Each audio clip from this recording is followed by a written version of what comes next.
The resistance of the bottle to shocks is influenced by shape, consistency of quality, and the thickness of the glass. The bottle should also be able to resist high internal pressure and temperature created.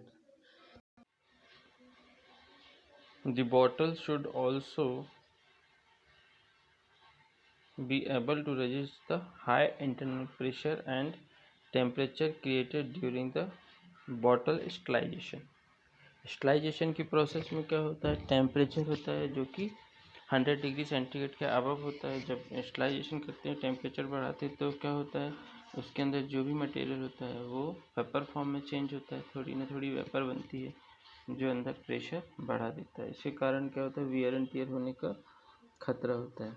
ठीक है, तो हमको क्या करना पड़ता है, seal करने के पहले हमको उसमें कुछ स्पेस छोड़ना पड़ता है ताकि वो जो प्रेशर है वो इंटरनल प्रेशर को एडजस्ट कर सके। तो optical defects such as irregularities in the composition of glass irregularities in the composition of glass, presence of air bubble deformation and coarseness in the surface, or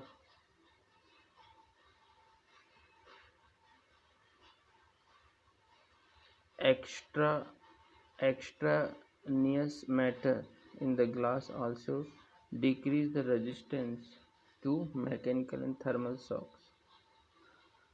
The capacity of the bottle should be constant and consist and should match with the capacity of the filling machine. जो जिस भी material पे हम fill कर रहे हैं, ठीक है, उसकी जो कैपेसिटी है और जो मशीन है उसकी कैपेसिटी दोनों क्या होना चाहिए, मैच करना चाहिए। ठीक है, the most common volumes in the market are 1 litre, 500 ml and 200 ml। जो मार्केट में हमको पाउचेस अवेलेबल होते हैं या बॉटल अवेलेबल होती है वो 1 लीटर की होती है, तो आधा लीटर की होती है, एक पाउच होगी जिसको हम जनरली 200 ml ही फिल करते हैं इसमें। तो process for bulk supply, the milk for bulk supply is generally processed and filled in containers manually. These may be cans of PET containers. Bulk milk is also sometimes supplied in small tankers or vans fitted with SS tanks. In the modern dairying countries where the bag in box type of container is used, bags which have a separate bung with a flexible tube attached are supplied to the producers. The dairy owners use semi-automatic filling machines to fill directly into the box when delivered to the caterers.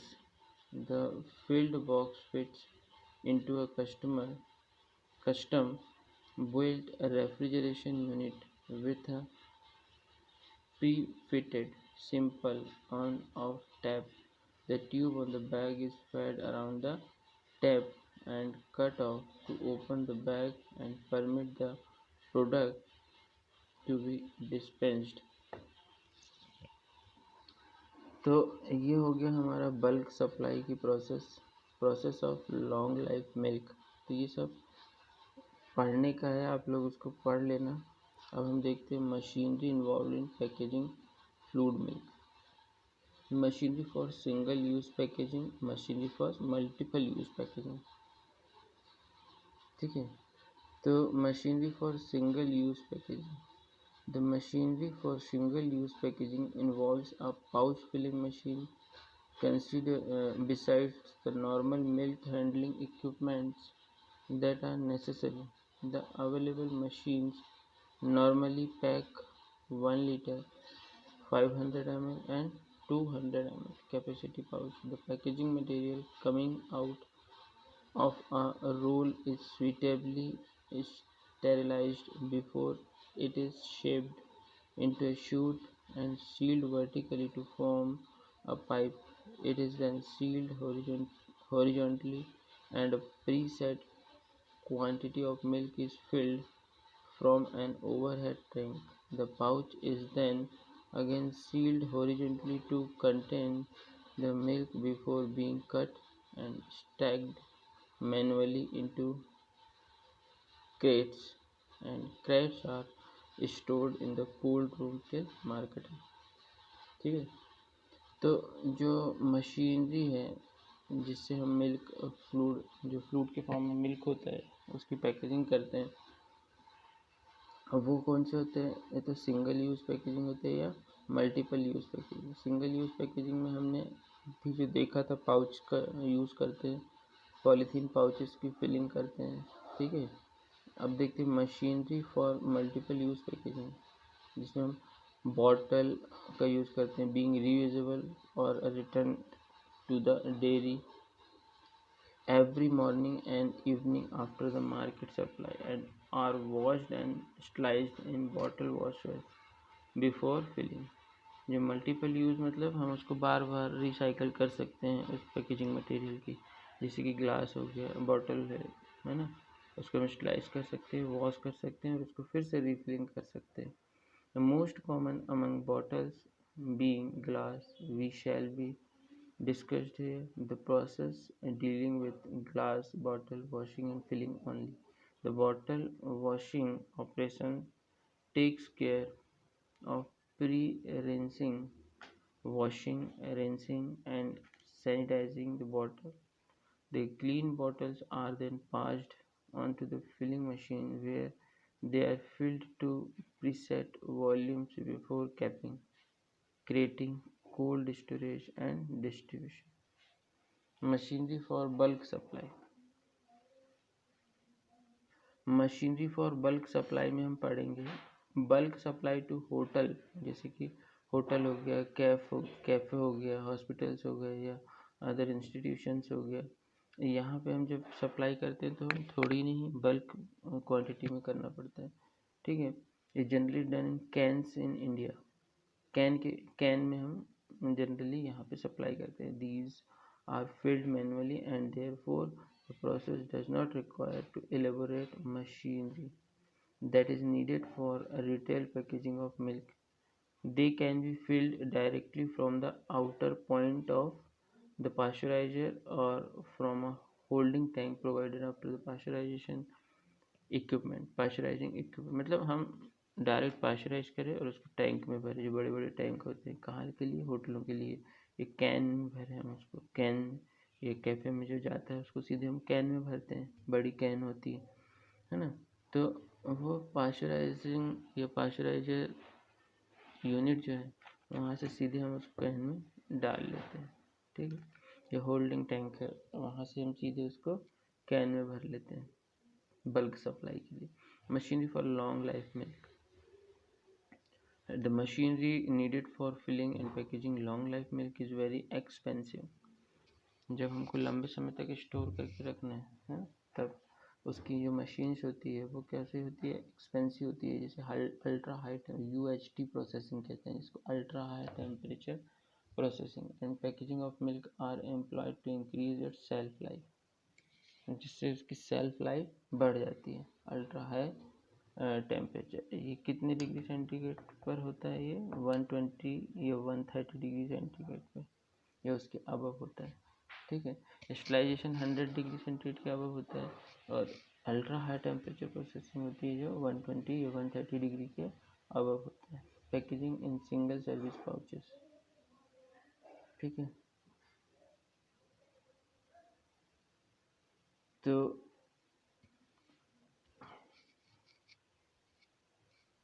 Packaging in single service pouches में हम देखते हैं the sequence of operations when packaging into single service pouches includes forming the containers, filling and sealing, storage of packaged product and dispatch to wholesale and retail outlets. The parts of the packaging machine are enclosed in a stainless steel cabinet. All parts of all parts are made of stainless steel or treated aluminum protected by a coat of weatherproof paint. जो packaging में single service pouches जो होते हैं उसमें हम weather protected या weather proof paint का use करते हैं, एल्यूमिनियम फॉइल का यूज़ करते हैं उसकी जो आउटर लेयर में। ठीक है। Plastic sachet are pillow shaped and made of low density polythene film. The packaging material may come in a roll of single or double film or as a flat tube. The material should be colored to reduce light transmission. Heat sealable film rolls are mounted inside the compartment at the rear bottom. The film is sliced by exposing to ultraviolet rays just before use. Film को क्या करते हैं, slice करते हैं। किससे करते हैं? UV light से, अल्ट्रावायलेट रेज से, जो कि बैक्टीरियल इन्फेक्टेंट का काम करती है। जो अल्ट्रावायलेट रेज जो होती है ना, वो क्या करती है, सारे बैक्टीरिया को किल कर देती है। तो हम फिल्म को फिलिंग के पहले जो हमारे पास पैकेजिंग मटेरियल होता है उसको हम क्या करते हैं, डिसइंफेक्टेंट करते हैं। किससे करते हैं? अल्ट्रावायलेट रेज से। क्यों? क्योंकि अल्ट्रावायलेट रेज की प्रॉपर्टी होती है कि वो पैथोजेंस या जो अनवांटेड माइक्रो ऑर्गेनिज्म उसको किल ही कर देती है। The film is shaped and heat shield into a tube by a vertical electrode. The flat tube type comes pre-shaped as a tube, and so there will be no longitudinal seam. After vertical sealing, the film is then moved downwards by a set of rubber rollers. It then comes to contact with the horizontal electrode. A simultaneous seal is made at the bottom of each packet and across the top of the preceding packet. The transverse seals are thus made above milk label. This also separates one pouch from the other. Injection of milk into the pouch takes place between the strokes of horizontal electrodes. जो injection होता है, जब हम milk को pouch में inject करते हैं, दो इंजेक्शन के बीच में गैप होता है। उसी गैप में जो इलेक्ट्रोड है, हॉरिजॉन्टल इलेक्ट्रोड, उस पैकेट को क्या कर देता है, सील कर देता है। The milk is kept in a small balance tank above the packaging machine where the level is kept constant by means of a float. A timer controlled pneumatically operated valve is used